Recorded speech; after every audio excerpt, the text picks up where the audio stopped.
ಇವತ್ತು ಎಲ್ಲ ಮುಖ್ಯಮಂತ್ರಿಗಳ ಜೊತೆಗೆ ಅಂದ್ರೆ ಎಲ್ಲಾ ರಾಜ್ಯದ ಮುಖ್ಯಮಂತ್ರಿಗಳ ಜೊತೆಗೆ ಪ್ರಧಾನಿಗಳು ಮೀಟಿಂಗ್ ಅನ್ನ ನಡೆಸ್ತಾ ಇದ್ದಾರೆ. ಏನು ಅವರು ತಮ್ಮ ಭಾಷಣಗಳಲ್ಲಿ ಹೇಳಿದ್ರು, ಕೋವಿಡ್ ನಂತಹ ಪರಿಸ್ಥಿತಿಯನ್ನ ಎದುರಿಸಿದ ರೀತಿಯಲ್ಲಿ ಈ ಪರಿಸ್ಥಿತಿಯನ್ನ ನಾವು ಎದುರಿಸೋಣ ಅಂತ ಆ ಒಂದು ವಿಚಾರಕ್ಕೆ ಸಂಬಂಧಪಟ್ಟಂತೆ ಎಲ್ಲಾ ರಾಜ್ಯಗಳು ಯಾವ ರೀತಿ ಸನ್ನದ್ಧವಾಗಿವೆ, ಜೊತೆಗೆ ರಾಜ್ಯಗಳಿಗೆ ಕೆಲವೊಂದು ಸೂಚನೆಗಳನ್ನ ಕೊಡೋದಕ್ಕೆ ನರೇಂದ್ರ ಮೋದಿ ಅವರು ಈಗ ಮೀಟಿಂಗ್ ಅನ್ನ ಮಾಡ್ತಾ ಇದ್ದಾರೆ.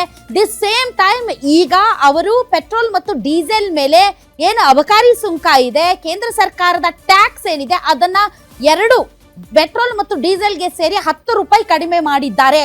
ಸೊ ಈಗ ಎಲ್ಲ ತಾವು ನೋಡಬಹುದು ಸೋಷಿಯಲ್ ಮೀಡಿಯಾಗಳಲ್ಲಿ ಮೋದಿ ಹೈ ತೋ ಸ್ಟೆಬಿಲಿಟಿ ಹೈ ಅಂತ ಎಲ್ಲ ಆಂದೋಲನಗಳು ಅಭಿಯಾನಗಳು ನಡೀತಾ ಇದೆ.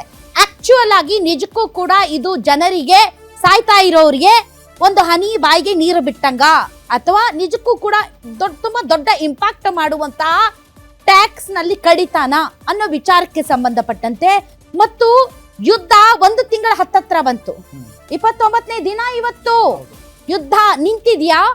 ಯುದ್ಧದ ಎಫೆಕ್ಟ್ ಕಡಿಮೆ ಆಗಿದ್ಯಾ? ಕದನ ವಿರಾಮ ಆಗುತ್ತಾ ಅಥವಾ ಯುದ್ಧನೇ ನಿಂತು ಹೋಗುತ್ತಾ? ಮಾತುಕತೆ ಆಗ್ತಾ ಇದೆಯಾ ಅಥವಾ ಇನ್ನೂ ಒಂದು 6 ತಿಂಗಳು ನಾವು ಸಫರ್ ಆಗ್ಬೇಕಾ?